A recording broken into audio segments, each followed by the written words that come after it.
Welcome to T news Bijapur. ನಾನು ಸದಾನಂದ್. ದ್ವಿತೀಯ PUC ಪರೀಕ್ಷೆಯಲ್ಲಿ ಅಕ್ರಮ. ವಿಜಯಪುರದಲ್ಲಿ ಜೆರಾಕ್ಸ್ ಅಂಗಡಿ ಮೇಲೆ ಪೊಲೀಸರ ದಾಳಿ. ವಿಜಯಪುರ ದ್ವಿತೀಯ ಪಿಯುಸಿ ಪರೀಕ್ಷೆ ಹಿನ್ನೆಲೆಯಲ್ಲಿ ವಿಜಯಪುರ ನಗರದ ಅಂಜುಮನ್ ಕಾಲೇಜ್ ಬಳಿಯ ಜಾಗೀರ್ದಾರ್ ಜೆರಾಕ್ಸ್ ಅಂಗಡಿ ಮೇಲೆ ದಾಳಿ. ಪೊಲೀಸರು ದಾಳಿ ನಡೆಸಿದ್ದು, ನೂರಾರು ಮೈಕ್ರೋ ಜೆರಾಕ್ಸ್ ಪ್ರತಿಗಳನ್ನು ವಶಕ್ಕೆ ಪಡೆದಿದ್ದಾರೆ. ಡಿವೈಎಸ್ಪಿ ಡಿ ಅಶೋಕ್ ನೇತೃತ್ವದಲ್ಲಿ ದಾಳಿ ನಡೆಸಿರುವ ಪೊಲೀಸರು ಹಲವು ವಿಷಯಗಳ ಜೆರಾಕ್ಸ್ ಪ್ರತಿಗಳನ್ನು ವಶಕ್ಕೆ ಪಡೆದಿದ್ದಾರೆ. ಜೆರಾಕ್ಸ್ ಅಂಗಡಿ ರೇಡ್ ವೇಳೆ ದ್ವಿತೀಯ ಪಿಯುಸಿ ಬುಕ್, ಮೈಕ್ರೋ ಜೆರಾಕ್ಸ್ ಪ್ರತಿಗಳು ಹಾಗೂ ಮುಂದಿನ ದಿನ ನಡೆಯಲಿರುವ ರಾಜ್ಯಶಾಸ್ತ್ರ, ಸಮಾಜಶಾಸ್ತ್ರ, ಇಂಗ್ಲಿಷ್, ಕೆಮಿಸ್ಟ್ರಿ ವಿಷಯಗಳ ಮೈಕ್ರೋ ಪ್ರತಿಗಳು ಲಭ್ಯವಾಗಿವೆ.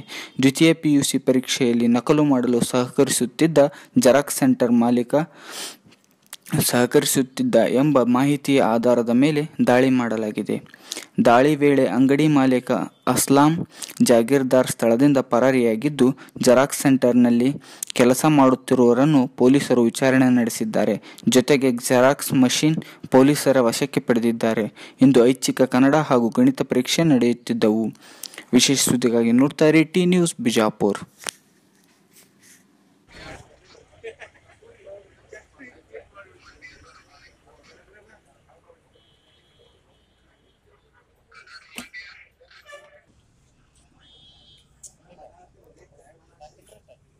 ಇದು ಯಾವ್ದು ರಾಜಶಾಸ್ತ್ರ ಇಲ್ಲತ್ತಲ್ಲ ಅದ್ರ ಮ್ಯಾಗ ಹಿಂಗೆ ಇಟ್ರಿ